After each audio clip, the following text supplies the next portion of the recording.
Muy bien, vamos a ver los 10 milagros que existían en el Bet HaMikdash. Es la Mishnah número G de Pirkei Avot. Estamos en el capítulo G y en la Mishnah G. Y acá es algo muy interesante. Esta foto que tenemos acá es hoy en día el Kotel HaMaraví, y al Kotel HaMaraví, en la parte de atrás, siempre en la parte de atrás, Shema, está la mezquita. Se alcanza a ver la mezquita en la parte de atrás. Aquí quitaron en la parte de atrás la mezquita y ya pusieron Bezrat Hashem el Bet HaMikdash.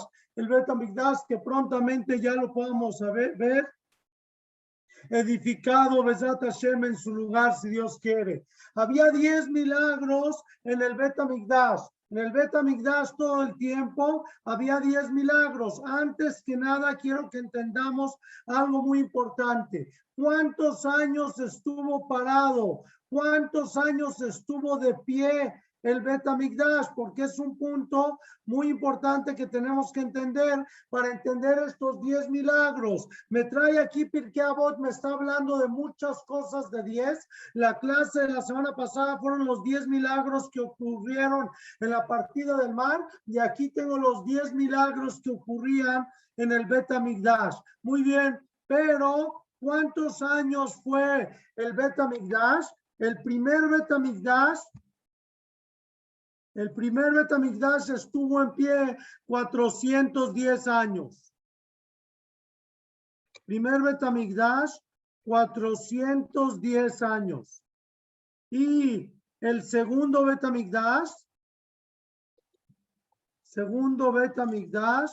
estuvo en pie 420 años. 420 años. En total tengo 830 años de Bet HaMikdash. Esto es muy importante para que ahorita que veamos los 10 milagros que había en el Bet HaMikdash, que entendamos que estos 10 milagros no fueron un día. ¿Por qué? Porque a diferencia de lo que estudiamos la semana pasada estudiamos los 10 milagros que ocurrieron en la partida del mar, pero la partida del mar fue una noche, ocurrieron 10 milagros hermosísimos que estudiamos en la partida del mar, precioso, pero acá no fue una noche, aquí fueron 830 años. 830 años seguían ocurriendo estos 10 milagros, ¿sí? Y Am Israel estaba enterado de estos 10 milagros, inclusive los Goim sabían y conocían que estos milagros ocurrían en el Bet HaMikdash. Es algo muy, muy impresionante saber que esto existía. Empezamos con el milagro número 1. Milagro número 1 que tengo acá es: nunca abortó una mujer por el olor de la carne. En el Bet HaMikdash olía a rastro, había un olor muy fuerte de matanza de animales, la sangre coagulada huele muy feo, y había un olor, debería de haber un olor muy fuerte, muy feo. Nos tocó que ahorita que estuvimos en vacaciones, salimos en coche un poco y pasamos cerca de algo que parecía ser un rastro. Había más de 200 vacas, se veía un lugar muy, muy grande.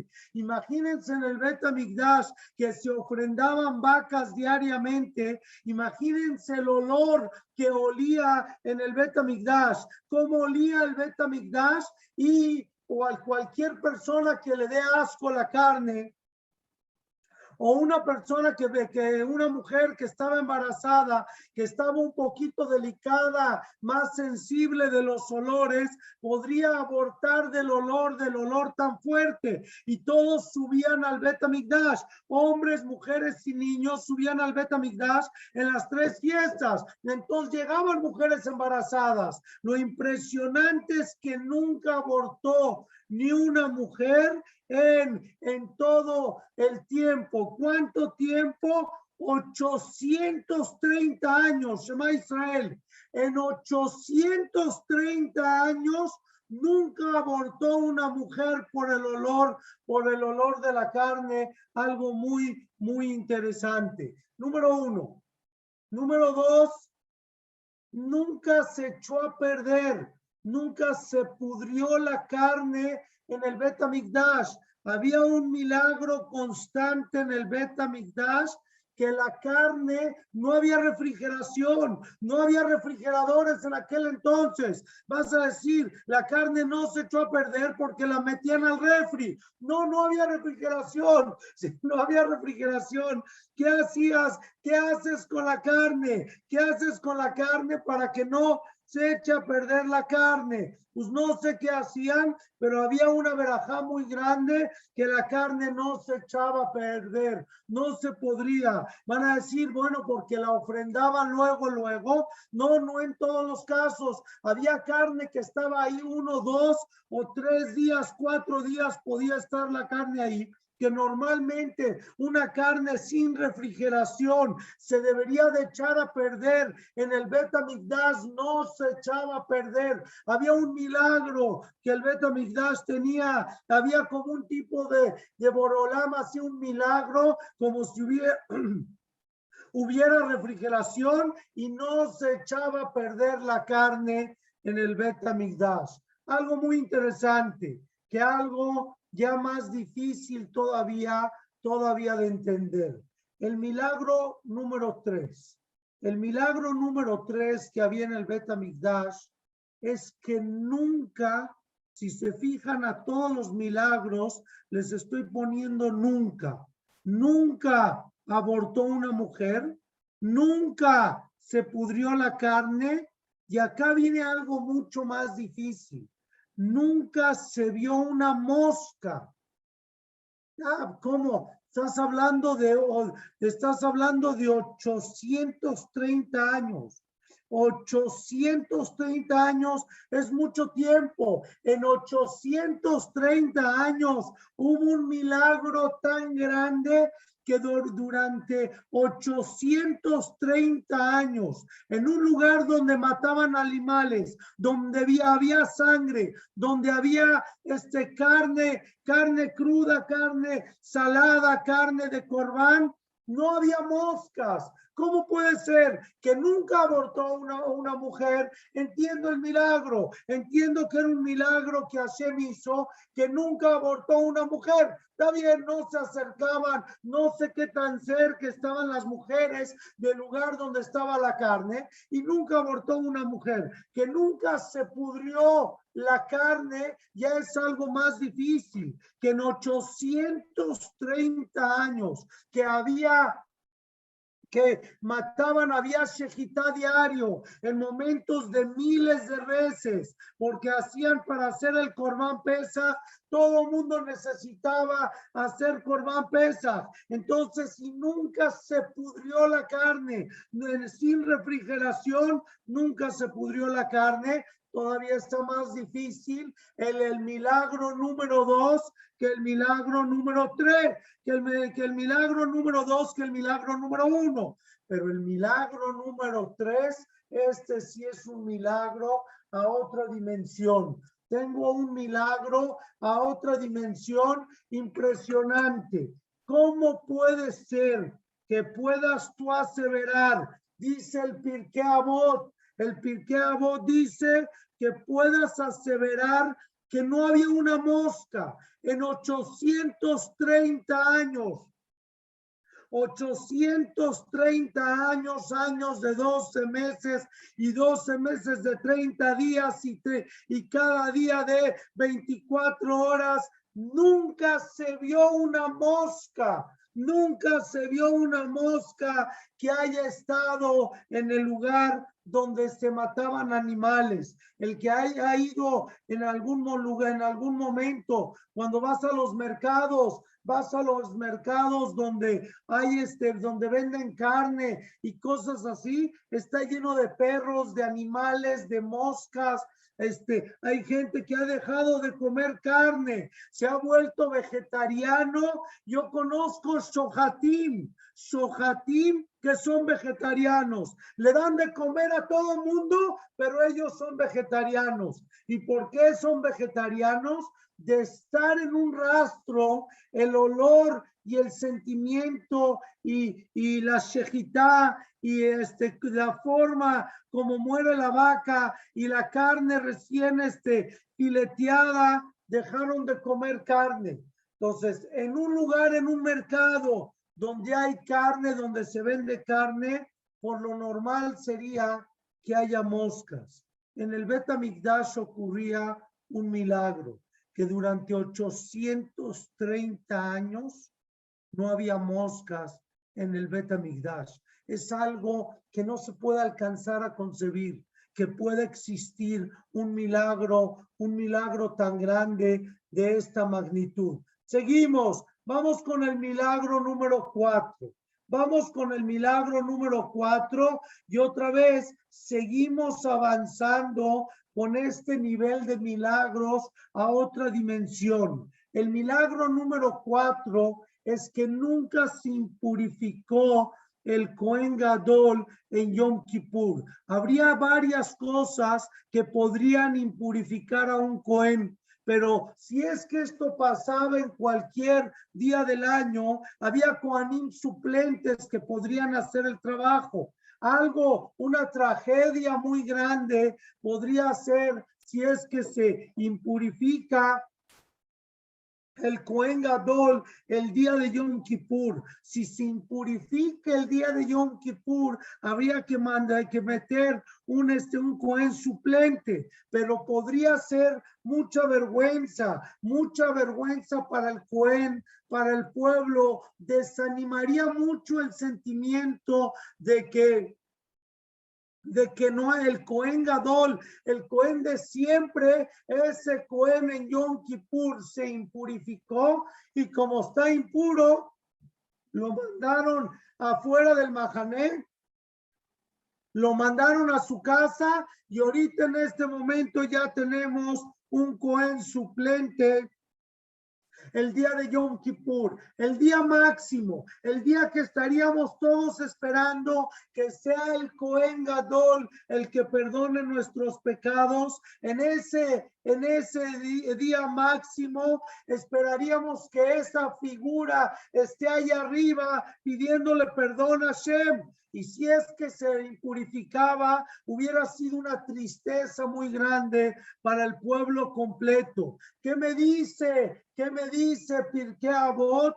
Que uno de los milagros que ocurrieron en el Bet HaMikdash fue el milagro que ni una vez en 830 años en el Bet HaMikdash nunca se impurificó un Cohen, nunca se hizo un impuro el día de Kippur para que él no pueda hacer el Corbán. Voy a ver Bartenura, a ver qué dice Bartenura al respecto. Y dice, Velo irá Keri la Cohen Gadol, Lefi Sheituma Ayotze min haguf, allá davar megune. Dice acá que si impurifique el buen Cohen Gadol hubiera sido un desprecio, una tristeza muy grande para él. Umejuar Yoter Mishara Tumot, sería algo muy triste, muy difícil para el Cohen y para todo el pueblo. Ocurría un milagro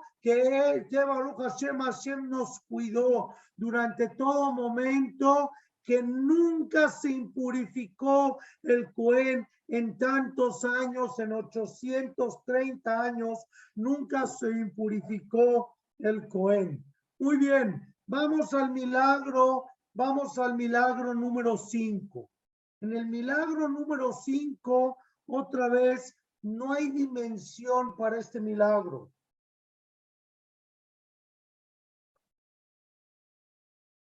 No sé de qué forma pudiéramos dimensionar el que nunca se apagaron las lluvias, el fuego del Bet HaMikdash.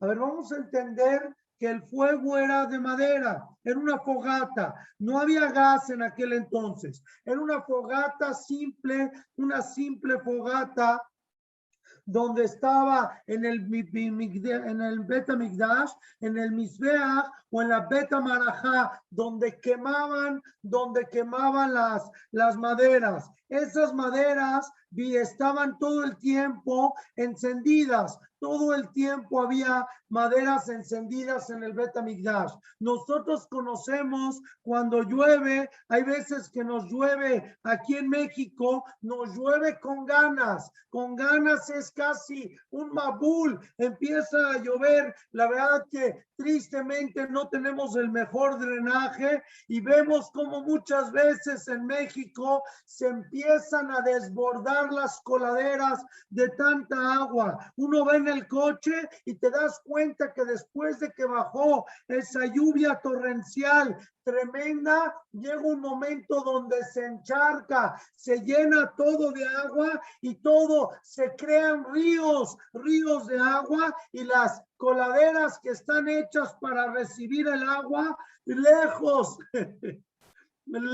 de recibir, empiezan a sacar agua por la saturación del agua. Vamos a entender que aunque llovía en el Bet HaMikdash, aunque había un tipo de lluvia, probablemente de este tipo, estas lluvias torrenciales, nunca las lluvias apagaron el fuego del Bet HaMikdash. ¿Cómo pudiéramos entender eso? ¿Cómo pudiéramos entender que si es fuego, está prendido y empieza a llover? Bueno, si llueven unas gotitas lo entiendo, pero si empieza a llover una lluvia torrencial tremenda, tremenda. Había un milagro en el Bet HaMikdash que la lluvia no apagaba el fuego, que aunque el fuego, la lluvia es lo que apaga el fuego, en el Bet HaMikdash no se apagaba el fuego. Vean esto que estamos estudiando porque es algo muy interesante. Es algo muy interesante. Imagínense poder presenciar este momento. Poder presenciar, ir al Bet HaMikdash y ver que en el Bet HaMikdash ocurra que no hay abortos, que no se echa a perder la carne, que no huela mal la carne, que no se pudra, que no haya moscas en el Bet HaMikdash, que no se impurifique el Cohen, que no apaguen las lluvias el fuego. ¿Cómo puede ser? Es algo fuertísimo. ¿Cómo puede ser que tanta lluvia y nosotros pedíamos la lluvia, pedíamos que llueva en los campos porque Eretz Israel es sembrada y el agua viene por medio, se riegan los campos por medio de la lluvia? Entonces, si vas a regar los campos por medio de la lluvia, entonces había mucha lluvia. Si había mucha lluvia, que la lluvia no apague el fuego, es algo difícil, complicado de alcanzar a concebir. Quiere decir que en el momento que ibas al Bet HaMikdash y veías lo que estaba ocurriendo en ese lugar, alcanzabas a ver que en ese lugar no había una sola mosca, que en el lugar donde había carne cruda, en el lugar donde había sangre, donde había todo, animales, todo, no había una sola mosca. Yo me imagino que debe haber sido un impacto muy grande ver eso. Ok, vamos en aumento en el nivel de milagros. Y voy al milagro número 6. El milagro número 6 me dice que nunca el viento movió la columna de humo que llegaba hasta el cielo. A ver, esto está muy interesante.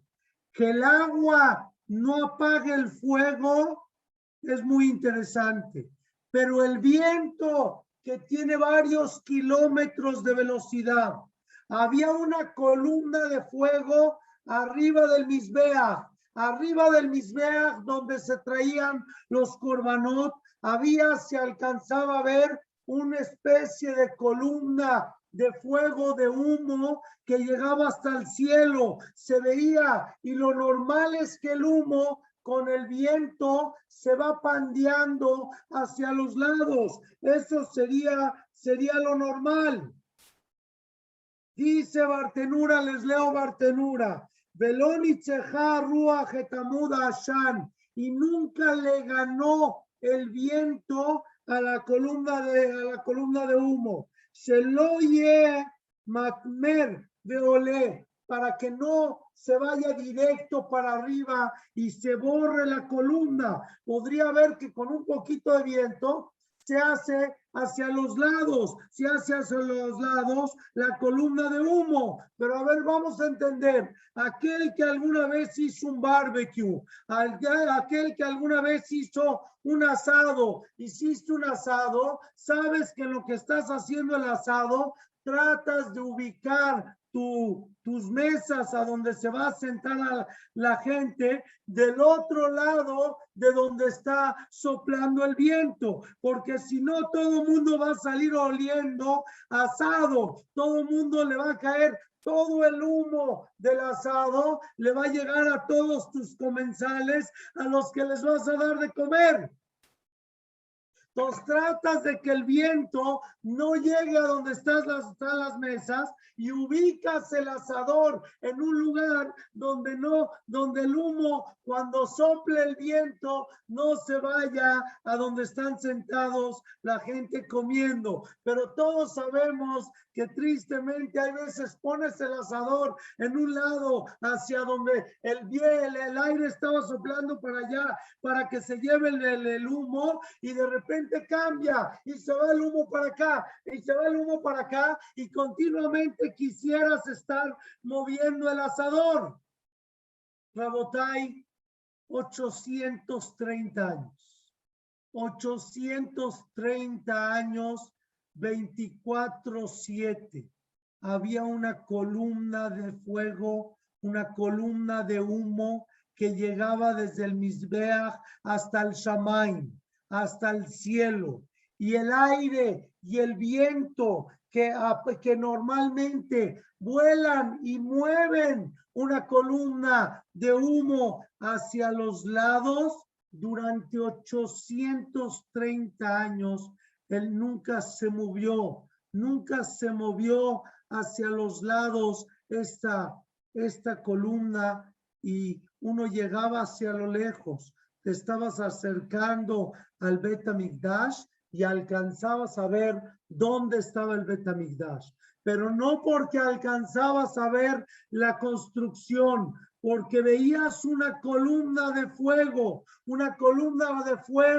que se posaba arriba del Mizbeach, desde abajo hasta arriba, hasta el cielo. Cuando Moshe Rabbeinu subió al Shamaim, cuando bajó por tercera vez, Moshe Rabbeinu subió al Shamaim por primera vez, subió al Shamaim en Shavuot. Ya se acerca Shavuot, subió al Shamaim en Shavuot. Segunda vez subió en Ben Hametzarim y no nos perdonaron por haber roto las tablas, por haber hecho el Geta Egel, y por tercera vez subió en Jodesh Elul y bajó en Yom Kippur cuando Hashem a todos nos perdonó. Dicen que la tercera vez que bajó Moshe Rabbeinu a la tierra, no se le podía ver a la cara.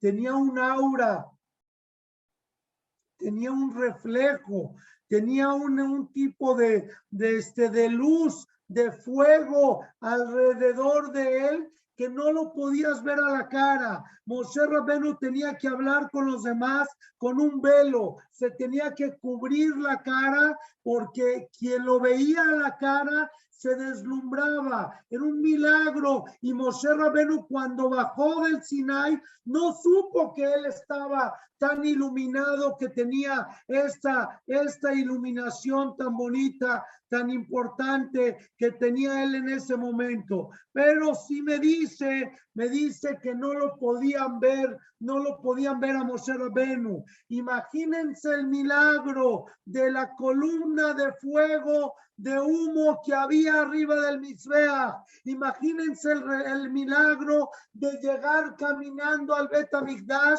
y a 1 kilómetro todavía no alcanzabas a ver el Bet Hamikdash, pero a 1 kilómetro ya veías a lo lejos una columna. Los goim desde lejos, los goim de los países que estaban lejos de nosotros, alcanzaban a ver la columna del corbán, de los corbanot que se acercaban, que se ofrendaban en el Bet Hamikdash, porque era una columna espesa y era una columna derecha hacia el cielo. Cuando los romanos querían destruir el Bet Hamikdash, el segundo Bet Hamikdash, el primer Bet Hamikdash fue destruido por Babilonia.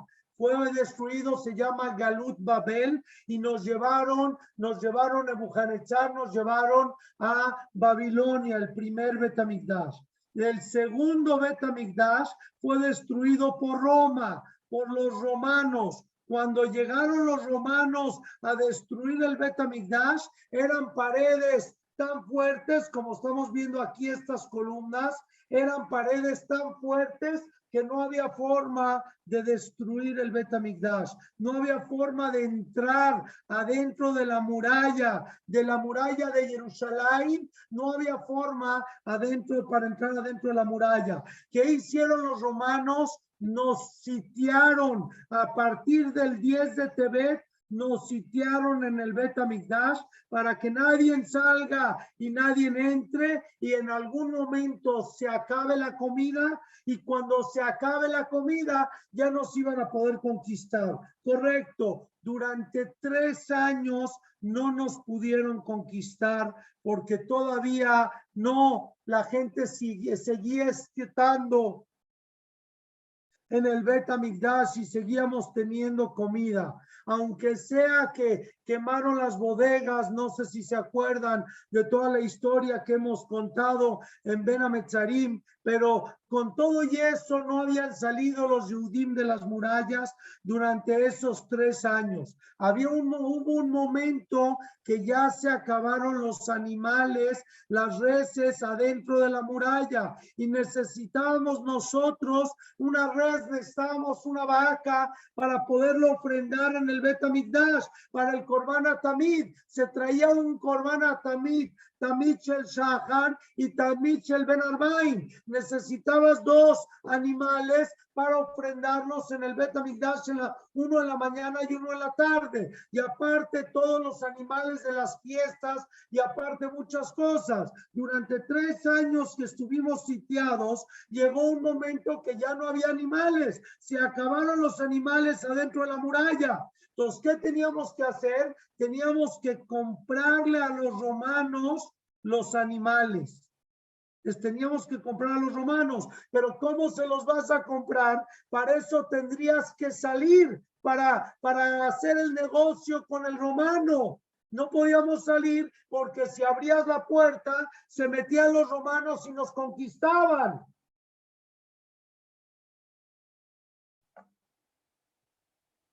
Entonces, ¿qué hicieron? ¿Qué hicieron los Yehudim? Mandaron una canasta con una cartita. Y en esa cartita decía a quien corresponda que logre ver esta canasta, necesitamos un animal, por favor, para traer corbanot. Mandó el romano que recibió la cartita, dijo, con mucho gusto, ¿cuánto pagas? Y empezaron a negociar por medio de una canastita que la subían y la bajaban, la empezaron a negociar por varias monedas de oro. Por varias monedas de oro te voy a dar el animal que me estás pidiendo para que tú traigas tu corbán. Y así durante varios años nos daban el animal, lo ponían en la canasta. Primero nosotros poníamos el dinero en la canasta y lo bajábamos, el romano agarraba el dinero, nos ponía el animal y nosotros subíamos la canasta. Así es como nosotros compramos los corbanot, hasta que un viejito le dijo a los romanos, mientras que los Yehudim sigan trayendo el Korban HaTamid, no los vas a poder destruir. Deja de abastecerles el animal. Deja de abastecerles este corbán, porque mientras que tú les abastezcas este corbán, entonces ellos lo van a traer trayendo. Y mientras que ellos traigan el corbán, Hashem no va a permitir que puedan ustedes romanos destruir el Bet HaMikdash. Ese día fue el último día que los romanos nos dieron un animal para el corbán. Cuando nosotros pusimos las monedas para que nos manden el corbán, dicen que los romanos en ese momento pusieron un cerdo en la canasta, y el cerdo, cuando iba subiendo, encajó sus uñas en la muralla de Jerusalén, y en ese momento fue el último corbán que trajimos en el segundo Bet HaMikdash.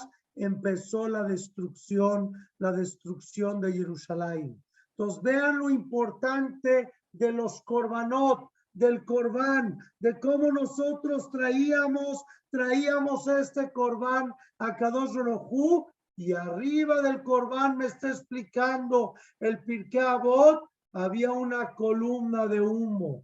Había una columna de humo que llegaba hasta el cielo. Hasta el cielo había una columna que la alcanzabas a ver desde lejos y te motivaba y te decía, ahí está Borolam, en ese lugar está Borolam. Borolam está en esa columna. Borolam está representándonos su presencia. Igual cuando estábamos en el desierto, en el Mishkan, dice, Velota bobe colete la Kodesh, que no venga Aarón a Cohen en todo momento al Kodesh, Kim Beanan, sino cuando esté la nube. Cuando esté la nube, se habla de una columna acá, de una columna de humo que estaba representando la presencia divina en el Bet HaMikdash. Seguimos, número 7. Déjenme pasar a la número 7. Sigo. Número 7. Número 7, algo también muy interesante. Nunca se arruinó algunos corbanot.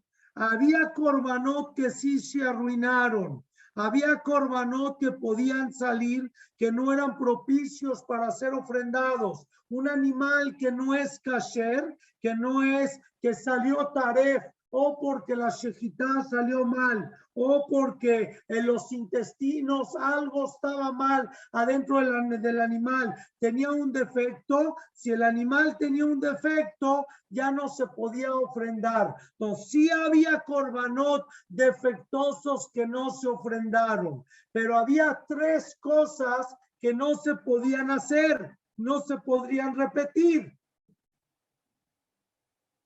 El Corban Omer, que era de trigo, los panes, los 2 panes del Corban, había un Corban que se llamaba Shnei Alechem, y para traer este Corban necesitabas hornear tus panes. Entonces, para llevar a hornear los panes, si es que los panes salieron mal, echados a perder, podridos, agusanados, lo que sea, no se podían usar estos panes. Entonces hay que traer otros panes, pero de aquí a que traes otros panes hay que llevarlos a hornear. Entonces el Omer se cosechaba de noche, entonces hay que esperarte hasta la noche. El Corban, los 2 panes, tienes que irlos a hornear. Y había algo que se llamaba el Lechem Panim, que eran las 12 jalot que metían los Kohanim en la mesa, en el shulchan, y estaban los panes calientitos durante los 7 días que estaban los korbanot ahí, que estaba esta ofrenda que le acercábamos a Kadosh Baruj Hu, y después ya traían otros 12 panes, sacabas los panes viejos, los repartías entre los Kohanim en turno y metías los panes nuevos. Pero me dice acá algo interesante. Nunca se arruinó el corbán, estos 3 corbanot, estas 3 ofrendas. Estas 3 ofrendas en ningún momento se aguzanaron, se echaron a perder. Entonces, parecido al milagro de la sangre de la carne, que la carne no traía moscas o no se podría, también los panes, este trigo se pudiera llegar a llenar de gorgojo, se podía echar a perder por algún motivo. Un milagro, no de un día, no de un mes, no de un año, de 830 años que nunca ocurrió que el corbán del Omer, ni los panes, ni el Lechem Apanim se echa a perder y ya no puedas acercar ese corbán. Muchas veces en tu casa dejas unos panes unos días y ya le sale moho. Si no lo metes al refrigerador, en unos días se echa a perder, y más si son panes frescos. Hoy en día puede ser que el pan Bimbo no tan rápido le sale moho por todos los conservadores que le ponen para poder conservarlo y para que no se eche a perder. Igual así se echa a perder y le puede salir moho. Y más al pan árabe, que es más fresco y no tiene tantos conservadores, es muy fácil que se empiece a hacer blanco y que le empiece a salir moho. Yo tengo un milagro que ocurría en el Bet Hamikdash, y es que en estos 3 korbanot nunca le salió moho, ni al trigo, a las espigas del corbán a Omer, ni a los 2 panes del corbán, ni al Lechem Apanima. Ni uno de los 3 nunca le salió, se echaron a perder o le salió moho. Muy bien, vamos a ver el milagro número 8. El milagro número 8 es un milagro fuera de esta naturaleza. Si los milagros pasados hasta llegar al 8 no teníamos forma de explicarlos, el milagro número 8 me quedo sin palabras. No hay forma de poder explicar. No hay forma de poder entender la grandeza de este milagro, Rabotai. Vean qué milagro. Cuando estaban parados, todas las personas estaban cercanos. ¿Qué quiere decir? Estaban apretados. Cuando Am Israel, los hombres, estaban parados en el Bet Hamikdash, estamos hablando que todo Am Israel subía al Bet Hamikdash para la fiesta, para Shalosh Regalim.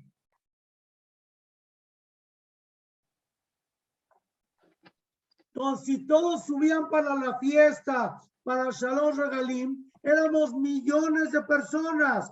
¿Dónde pueden caber esos millones de personas en la Zara? Por más grande que pueda estar la Zara, ¿dónde pueden caber esas millones de personas? Si se fijan acá en la imagen del cótel que tengo en la parte de atrás, aquí hay unas cuantas personas, pero si tienen presente la imagen del Birkat Kohanim, cuando en la fiesta en Pesach y en Sukkot hacen Birkat Kohanim, o en Selijot, conmueve mucho esa imagen que mandan muchas veces el video del Selijot de días antes de Rosh Hashanah o de días antes de Kippur, cuando está todo llenísimo, que me imagino que había cientos de miles de personas en ese Birkat Kohanim o en ese Selijot, pero en el Bet Hamikdash había millones. ¿Cómo pueden caber en la explanada del Bet Hamikdash esos millones de personas? Y me dice acá que cuando estaban parados esos millones de personas, estaban cercanos, hombro a hombro, estaban apretados los unos con los otros. Pero cuando había que agacharse, hay un momento en Kippur donde hacemos Ishtahabayá sobre el suelo. Nada más lo hacemos una sola vez al año en Yom Kippur, donde nos doblegamos sobre el suelo. Dice que cuando ellos se agachaban, estaban lejanos el uno del otro. Me dice Bartenura, ¿qué tan lejanos? Me dice Bartenura, Umishtahabim rebajim, Beshaat ishtahabaya, en el momento que se agachaban, Naselaem Nes, ocurría un milagro. Ocurría un milagro a otra dimensión. ¿Qué era ese milagro a otra dimensión? Que se estiraba el piso, umistahabim rebajim, y se agachaban a sus anchas. Todo mundo lejano de su compañero, Arba Amot, a 2 metros, 2 metros hacia cada uno de los lados, para que una persona no escuche los pecados del otro. ¿Qué quiere decir? Nos agachábamos para confesarnos en frente a Kadosh Baruj Hu, para que cada quien tenga su privacidad y no escuches los pecados del otro. Ocurría un milagro. Y si de por sí no entendía cómo 4 millones o 10 millones de personas cabían en la explanada del Bet HaMikdash, dice acá que en el momento que se agachaban, cada quien tenía 2 metros a la redonda para hacer su vidui. Entonces quiere decir que los milagros en el Bet HaMikdash nos subían sobre un plano diferente, a otro nivel que no entendemos.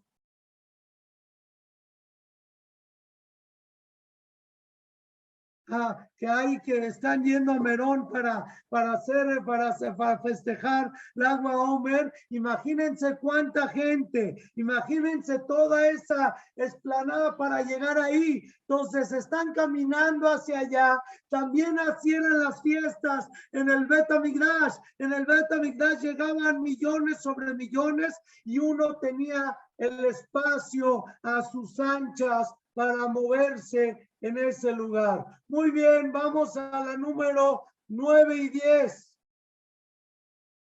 Porque aquí nada más tengo la 10. Entonces me faltó un número. A ver, vamos a ver. Esta que está acá, la voy a corregir. Vamos a corregir encimita. Es la número 9.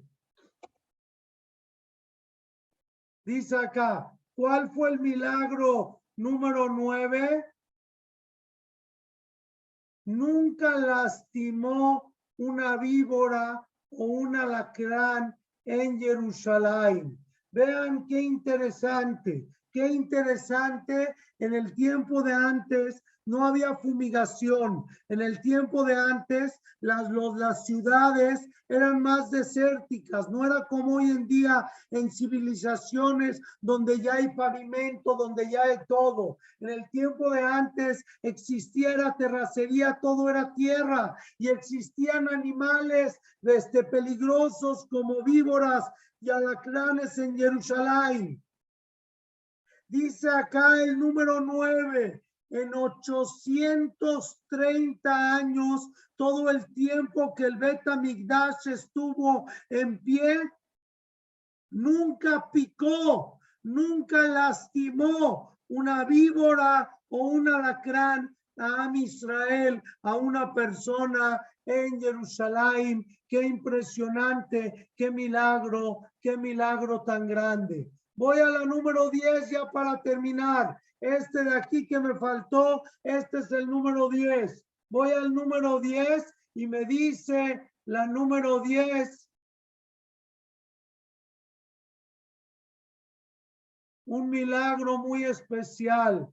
¿Dónde voy a acomodar a tanta gente? ¿Cómo le voy a hacer para darle para dormir, para darle hospedaje a 10 millones de personas que venían a visitar el Bet HaMikdash en Pesach y Sukkot? Ocurría el milagro número 10. ¿Y qué era el milagro número 10? Nunca a alguien se le hacía difícil dormir en Jerusalén en las fiestas. Nadie decía, es un sufrimiento, a ver a dónde me voy a dormir. Acá hay una costumbre de algunos Hasidim que en Rosh Hashanah se van a Uman, a Ucrania, a visitar el Kever de Rav Nachman. Dicen que es una segulá para Hasidim, para Ashkenazim, y algunos van. Y dicen que a ver cómo se duermen hasta en casas de campaña las miles de personas que llegan ahí en Rosh Hashanah, a ver cómo se acomodan y a ver cómo se duermen. Pero aquí me dice que en Jerusalén nunca alguien tuvo una dificultad para dormir en Jerusalén en las fiestas. Siempre alguien acababa acomodando y recibiendo los que vivían en Jerusalén, hacían la mitzvah de Agnasat Orkim y acababan recibiendo adentro de sus casas, acababan recibiendo a todos adentro de sus casas y le daban un lugar cómodo para que todo mundo pueda visitar Jerusalén. Esta es la Mishnah número 5, la Mishnah número 5 de Pirkei Avot, donde me dice los milagros continuos que había en el Bet HaMikdash. Los voy a repasar, ¿sí? Antes de llegar a la conclusión. Quiero repasarlos con ustedes porque está muy bonito esto. Milagro número 1. Nunca abortó una mujer por el olor de la carne. No olía mal la carne en Jerusalén. Milagro número 2. Nunca se pudrió la carne, aunque no había refrigeración y había carne de los korbanot y para que coman los kohanim, nunca se pudrió la carne. Milagro número 3, nunca se vio una mosca donde mataban a los animales, aunque había mucha sangre y había muchos animales. Milagro número 4, nunca se impurificó el Kohen Gadol en Yom Kippur. En Yom Kippur no se impurificó el Kohen Gadol y pudo alcanzar a hacer toda la bodá. Milagro número 5, nunca apagaron las lluvias, el fuego del Bet HaMikdash. El Bet HaMikdash siempre estaba prendido el fuego y el agua nunca lo apagó. Milagro número 6. Nunca el viento movió la columna de humo. Había una columna de humo constante en el Bet HaMikdash, arriba del Mizbeach que llegaba hasta el cielo, y el viento nunca movió la columna de humo. Milagro número 7. Nunca se arruinó el Corbán del Omer, ni Shnei Lechem, ni Lechem Apanim. 3 korbanot que no había suplentes, no había forma de suplirlos, no había forma de arreglarlos hasta el otro día, hasta la próxima noche, hasta que vuelvan a hornear. Era algo muy difícil estos 3 korbanot. Hashem hizo un milagro y estos 3 korbanot nunca se lastimaron, nunca se echaron a perder. Milagro número 8. Cuando estaban parados, estaban apretados, estaban cercanos en el Bet HaMikdash. Cuando subieron al Bet HaMikdash para las fiestas, estaban todos muy juntos, muy apretados. Pero cuando se agachaban cada quien para pedir perdón en Yom Kippur, cada uno tenía 2 metros libres para cada uno de los lados. Milagro número 9, que aquí dice 10, me equivoqué. Milagro número 9, nunca lastimó una víbora o un alacrán en Jerusalén, no nada más en el Bet HaMikdash. En todo Jerusalén nunca afectó un animal a alguien en Jerusalén. Y la última, la número 10, algo muy precioso, que siempre hubo un hospedaje abierto, una puerta abierta de todos los Yehudim que vivían en Jerusalén para recibir a Am Israel. Nunca alguien dijo que se le hacía difícil dormir en Jerusalén en las fiestas. Siempre todos tuvieron un lugar apropiado, un lugar cómodo, alguien que los iba a recibir, en Jerusalén. Con esto repasamos el Pirkei Avot y vemos el milagro del Bet HaMikdash continuo en cada momento, durante 830 años, cómo se llevó a cabo otra vez y otra vez este milagro, cómo Hashem nos protegió durante tantos años, que Bezat Hashem, Borolam nos construya de regreso el Bet HaMikdash pronto en nuestros días, que podamos ver la mano de Hashem en estos milagros que había en el Bet HaMikdash, así como Hashem nos acompaña en todo momento, que nos siga acompañando y que podamos ver el milagro de la construcción del Bet HaMikdash, del tercer Bet HaMikdash, Bimra Beyamenu, amén, amén.